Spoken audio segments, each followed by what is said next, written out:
হঠাৎ করেই বাংলার মাটিতে এমন কিছু বদল শুরু হয়েছে যেখানে কিছু মানুষ রাতারাতি জিনিসপত্র গুছিয়ে পালাতে বাধ্য হচ্ছে। গত 4 মে পর্যন্ত যে ছবিগুলি আপনি দেখেছেন সেগুলি একরকম ন্যারেটিভে তৈরি হয়েছিল, কিন্তু 5 মের পরের দৃশ্য একদম আলাদা। আর এই ছবিগুলি এখন নতুন একটা গল্প বলছে। বাংলার মানুষ নিজেরাই বলছে যে আমার বাংলা বদলাচ্ছে, সামনে এগোচ্ছে।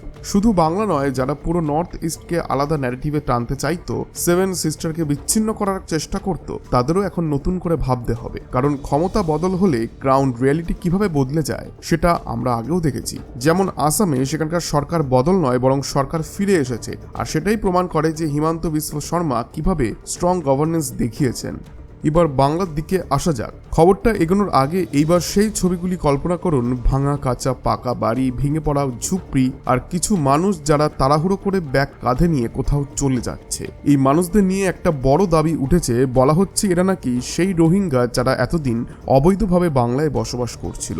এখন নাকি তারা বুঝে গেছে পরিস্থিতি আর আগের পক্ষে নেই, সামনে কড়া অ্যাকশন আসতে পারে, তাই আগে থেকেই সরে পড়াই নিরাপদ। কিন্তু প্রশ্ন হলো, এরা যাবে কোথায়? পাশের রাজ্যে আসামে গেলে সেখানেও কড়া অ্যাকশন, বিহারে গেলে সেখানেও সেই একই অবস্থা।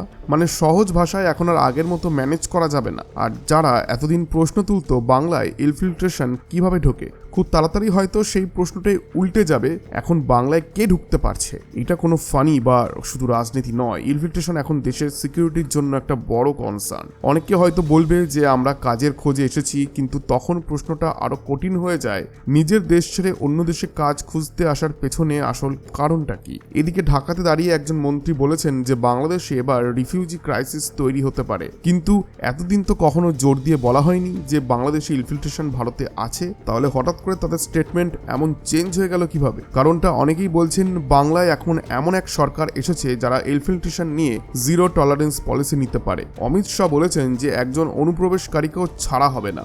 আসামের মুখ্যমন্ত্রীও পরিষ্কার করে দিয়েছেন নতুন করে কাউকে ঢুকতে দেওয়া হবে না। তাহলে কি সত্যি পরিস্থিতি এমনই দিকে যাচ্ছে যেমনটা এই ছবিগুলিতে দেখা যাচ্ছে? যে ভিডিওটা এখন ভাইরাল, দাবি করা হচ্ছে সেখানে রোহিঙ্গা পরিবারগুলি নিজেদের জিনিসপত্র গুছিয়ে এলাকা ছাড়ছে। তারা ঠিক কোথায় যাচ্ছে সেটা স্পষ্ট নয়, কিন্তু মুভমেন্টটা স্পষ্ট।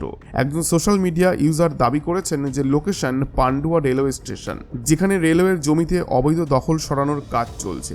এর সঙ্গে সেভ বেঙ্গল টাইপের ক্যাম্পেইনও শুরু হয়ে গেছে, যেখানে বলা হচ্ছে অবৈধ দখল সরিয়ে বাংলাকে নিরাপদ করা যাবে। মানে ছবিটা পরিষ্কার, রেলওয়ের জমি হোক বা অন্য কোথাও ইলিগাল অনুপ্রবেশকারীদের বিরুদ্ধে অ্যাকশন নেওয়া অলরেডি শুরু হয়ে গেছে। এখন প্রশ্ন যে এটাই কি বাংলার নতুন বাস্তবতা, নাকি এটা শুধু একটা স্টার্টিং? সময় বলবে এই পরিবর্তন কতদূর যাবে। গেম জাস্ট স্টার্টেড, আসল খেলা এখন শুরু। আপনাদের কি মনে হয়, বাংলায় কি সত্যি স্ট্রিক্ট অ্যাকশন নেওয়া দেখা যাবে? কমেন্টে আপনার মতামত জানান। আপনার এক একটা ওপিনিয়ন এই ডিসকাশনকে আরো স্ট্রং করে।